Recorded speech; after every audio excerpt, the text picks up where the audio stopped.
Ini kejawen dan pantheism. Okey. Ada orang yang masih yang mendakwa mereka meneruskan aliran Syekh Siti Jenar. Okey. Ada yang kata kisah Syekh Siti Jenar dengan Wali Songo ni dia bukan fakta yang tuntas lah. Okey.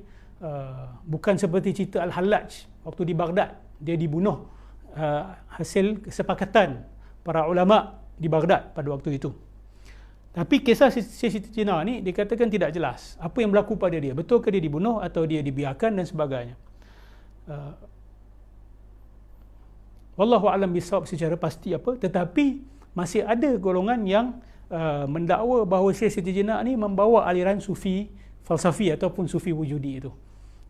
Dan didakwa oleh artikel ini sinkretism ajaran Islam dan Jawa pada tokoh Syekh Siti Jenar, muka surat 106-107.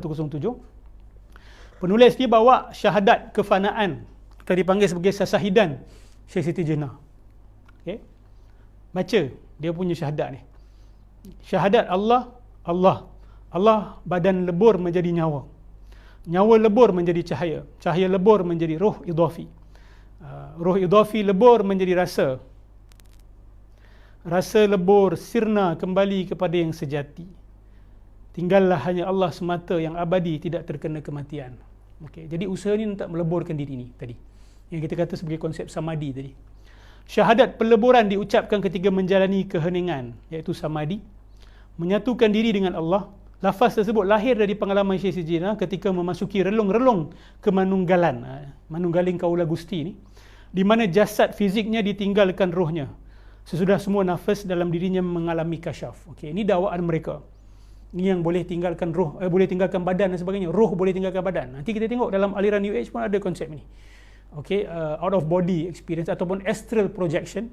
Okey, kalau orang Melayu panggil maraga sukma. Okey, kalau tak silap saya istilah dia maraga sukma. Jadi Allahumma salli ala sayyidina Muhammad. Jadi ini teknik samadhi yang dinisbahkan kepada Syekh Siti Jenar. Lagi, aku angkat saksi di hadapan zatku sendiri, sesungguhnya tidak ada Tuhan kecuali aku, dan aku angkat saksi sesungguhnya Muhammad itu utusanku. Sesungguhnya yang disebut Allah ingsun diri sendiri badanku. Ingsun tu insan kalau tak silap saya. Rasul itu rahsiaku. Muhammad itu cahayaku. Akulah zat yang hidup, tidak akan terkena mati. Akulah zat yang selalu ingat, tidak pernah lupa. Akulah zat yang kekal, tidak akan ada perubahan dalam segala keadaan. Akulah zat yang bijaksana, tidak ada yang samar sesuatu pun. Akulah zat yang maha menguasai, yang kuasa dan bijaksana. Tidak kekurangan dalam pengertian sempurna terang benderang. Tidak terasa apa-apa, tidak kelihatan apa-apa. Hanyalah aku yang meliputi sekalian alam dengan kudratku. Okay. Mereka dakwa mereka akan sebut perkara-perkara seperti ini ketika diri sudah terlebur. Maksud dia yang cakap ni bukan dia, tapi Allah. Mereka hanya jadi saluran sahaja. Okay. Dakwaan seperti ini sangat berbahaya lah. Sebab semua orang yang bercakap dengan bahasa-bahasa macam ini mendakwa bahawa bukan dia yang cakap. Aku di sini merujuk pada Allah, bukan kepada diri dia. Okey, so kalau semua orang boleh bercakap macam ni, habis masalah ni. Okey, kata aku Allah. Kamu merujuk aku tu kepada siapa? Pada Allah. Jadi Allah bercakap melalui kamu. Itu hulul dipanggil. Itu hulul. Okey. Ada yang bawa hadis dalam Bukhari. Bila Allah sayang seseorang hamba kan? Hadis tu kan.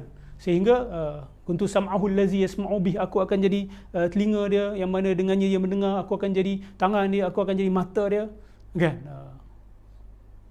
Hadis ini kalau kita rujuk kepada tafsiran-tafsiran mu'tabar, okey, jelas mengatakan bahawa orang-orang yang Allah Subhanahu Wa Taala sayang, maksud dia akan melihat dengan penglihatan Allah Subhanahu Wa Taala. Maksud dia apa? Maksud dia penglihatan dia tu tepat, pendengarannya itu tepat, betul, terpandu, perbuatannya itu betul, tepat, terpandu, diberikan hidayah oleh Allah Subhanahu Wa Taala. Bukan dia melihat dengan pandangan Allah. Ini yang mereka ambil secara zahir. Mereka kata yang melihat dengan pandangan Allah ni maksud dia diri dia dah tak ada. Dia ni macam dah jadi apa? Dah jadi Allah ke? Kan? Jadi itu dia punya rentetan hujung dia. Kalau diambil teori macam tu, kalau diambil hadis tu secara zahir, maka orang tu dah jadi Allah sebenarnya. Sebab yang melihat tu bukan orang tu, melihat Allah, melihat. Kan? Sebab melihat dengan penglihatan Allah, Jadi siapa yang melihat sebenarnya? Sebab tu mereka ada teori. Oh, yang melihat itu dia, yang dilihat itu juga dia. Yang mengenal dia, yang dikenali itu juga dia. Jadi hilanglah. Diri orang tu hilang, yang tinggal hanya Tuhan. Adakah ini dalam akidah Ahlussunnah wal Jamaah? Bahawa manusia boleh sampai ke tahap itu di mana Tuhan mengambil alih. Dan bila mengambil alih tu, dia boleh buat dakwaan pula. Sekarang ni dah bukan aku dah, ni Allah yang bercakap ni. Boleh ke sampai ke tahap itu? Ini fitnah besar. Ini fitnah besar. Dalam akidah Ahlussunnah wal Jamaah, there is no such thing. Kecuali ulama Ahlussunnah wal Jamaah yang terpengaruh dengan aliran Sufi Wujudi ini, mereka berlembut dengan perkara-perkara seperti ini. Tapi sebenarnya benda-benda macam ini bahaya, dan ada juga ulama yang menentang keras. Okey, jadi kita ni sebagai orang-orang yang mengkaji atau orang awam, kita tak boleh kata dua-dua pandangan betul. Kan? Itu dah bercanggah dah. Kalau kata dua-dua betul, tak boleh. Salah satu mesti betul. Dan kita ni yang concern dengan akidah kita kena ambil tahu. Kita tak boleh ikut je lah. Kalau isu fiqah ke dan sebagainya, isu fiqah yang besar-besar pun kita tak boleh suka-suka kita kata ikut buta je. Ada benda kita kena check, kena kaji. Kan? Kalau kita ada kemampuan lah, kalau tak ada kemampuan langsung tu lain cerita. Kalau ada kemampuan, apa salahnya? Apatah lagi isu akidah. Boleh kita kata ulama A kata benda ni syekh sekian-sekian ni kafir teruk sekali. Yang lain pula kata dia ni wali besar. Boleh kita terima dua-dua sekali. Kalau nak tawakuf kena diam lah. Jangan puji, jangan kritik. Ini ada kata tawakuf. Kami tawakuf tapi dia Syekhul Akbar. Itu bukan tawakuf, itu sudah mengambil pendirian. Kalau betul tawakuf, jangan kasih apa-apa pandangan. Jangan baca buku dia, orang cakap apa, awak jangan respon. Tapi ni tak, kata tawakuf tapi dia Syekhul Akbar. Jadi antara dua ni, salah satu mesti betul. Tak boleh dua-dua betul. Dan kalau awak ada amalkan ajaran dia, awak kena ambil tahu. Awak jangan, tak apa ulama lain kata okey. Kalau ulama tu salah macam mana? Ini hal akidah ni. Ini bukan hal fiqah ni. Ini bukan hal akhlak, ni hal akidah. Kalau salah bab akidah, awak tak boleh di depan Allah kata, saya hanya ikut ulama ni saja. Adakah Allah akan salahkan ulama tu dan tak salahkan awak? Tidak. Akidah kita bertanggungjawab secara peribadi. We are responsible. Kita bertanggungjawab secara peribadi. Okey.